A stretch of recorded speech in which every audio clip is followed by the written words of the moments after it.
ұрпағың жалғастырар арманыңды. Қайран дүние, ешқашан тоқтау жоқ смажалдың асыл әкемізді арамыздан жұлып әкеткеніне де бір жылдың жүзі болыпты.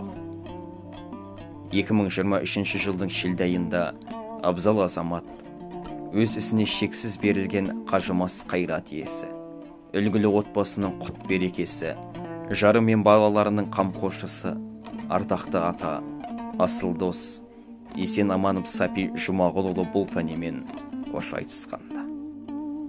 Атырау облысының Жылыой ауданы, Қаратон ауданында 1960 жылдың 10 желтоқсанында дүние есігін ашқан. Киелі Жылыой жерінде дүниеге келген Сапи 1969 жылы Қаратон ауылындағы Крупская атындағы орта мектептің табалдырығын аттады. 1979 жылы аталмыш мектепті жақсы аяқтап, өзінің отан алдындағы борышын Мурманскте снайпер болып абыроймен атқарады. 1981 жылы әскерден оралып, 1985 жылы Иван қызы Маржанмен шаңырақ көтеріп, отау құрады. Еңбек жолын Қаратон поселкесінде өрт сөндіру мекемесінің көлік жүргізушісі қызметінде бастады. Талай жылдар Кырнылуда, Дырсуда, Тшода, Сичимда жеке кәсіпкер ретінде шофер болып жұмыс жасады. Еткен адал еңбектің арқасында талай рет мақтау, мадақтау алғыс хаттармен марапатталды. Жаңа Қаратон кентінде Жылыой су мекемесінің басшысы болып жұмыс жасағанда, Жаңа Қаратон кентінің әкімінен алғыс хаттар алды. Сапи Жұмағұлұлы барлық қызметте өзінің қарымды қабілетімен танылып, әріптестері арасында зор беделге ие болды.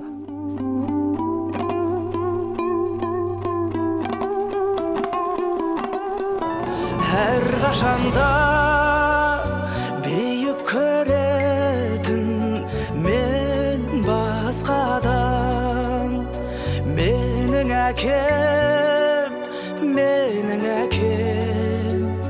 ең жақсы адам. Менің әкем, ең жақсы адам.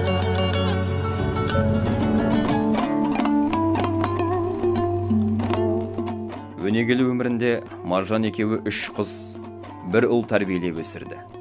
Айнұр, Эльвира, Бағдат, Аяжан. Олардан 7 жиен, 2 немере сүйді. Зейнет жасына жетпей, 62 жасында дүниеден өтті. Талай жайсаң жұлдызай боп өтті ағап. Жоқтау айттық, күңіренді көп қалық. Өмір өтті, боздаланы боздатып, ажал шіркін. Сапиді де кетті алап. Қамшының сабындай қысқағаны дүние есеңші. Сіздің арамыздан кеткеніңізге де көзді ашып жұмқанша 5 жылдың жүзі толып үлгеріпті. Кеше ғана ортамызда жайраңдап, баршамызға ақыл кеңесін айтып жарқылдап жүрген ардақты әке, асыл жар, жанашыр бауыр, аяулы атаның бірақ күнде қара жердің бүйірін томпайтқанына сенгің келмейді. Жазмышқа не шара. Сіздің сыңғырлаған даусыңызды, әкейлік мейірімді жүрегіңізбен айтқан ақыл кеңесіңізді енді тек сағынышпен еске аламыз. Сіздің ішті рухани байлығыңыз, теңізден де терең ойларыңыз, бізге берген тәлім тәрбиеңіздің мәні біз үшін ерекше еді. Сонымен бірге ағайын туыстың, дос жаранның бірлігін шатастырып отыратын бауырмалдығыңыз өз алдына. Әрдайым шындық пен турашылдықты нық ұстадыңыз. Адалдық пен адамгершілікті бір тұттыңыз.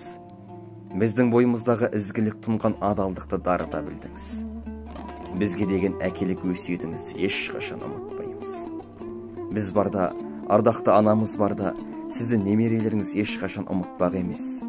Аяулы әкетай деп еске алады олы Бағдат. Сонымен құладың ба тасқа малым? Қалмады күйініштен басқа малым, зиратың аяғасты болмасын деп бұзылған қорғанымнан тас қаладым. Шынымен құладың ба шым қорғаным, шынымен өртендің бе нұл орманым. Әке, сенің өміріңді жалғамасам, құрып кетсін жер басып ұл болғаным. Деп жырлаған ақиық ақын Мұқағалидың осы бір жыр жолдары тура біздің тағдырымызға арналғандай екен. Жаным жылап, тауым құлап өксідім.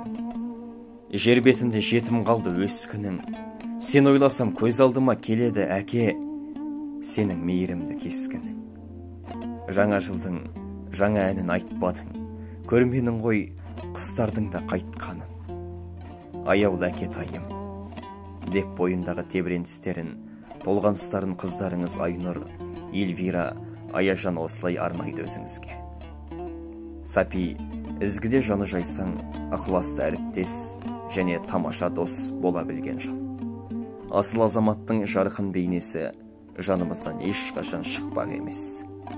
Жетпей кеткен арманын артында қалған ұрпақтары жалғастырсын. Аруағыңа бас иіп, рухыңа тағзым етіп Құран бағыштағынан басқа бүгінде қолымыздан не келеді? Жанның жаннатта болып, пейіштен ұрың шалғығай.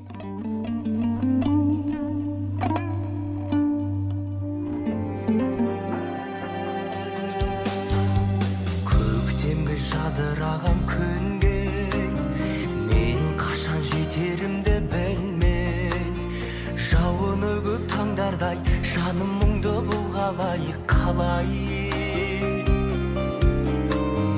Өтіп өмір жалғанай, әуресіне салғанай,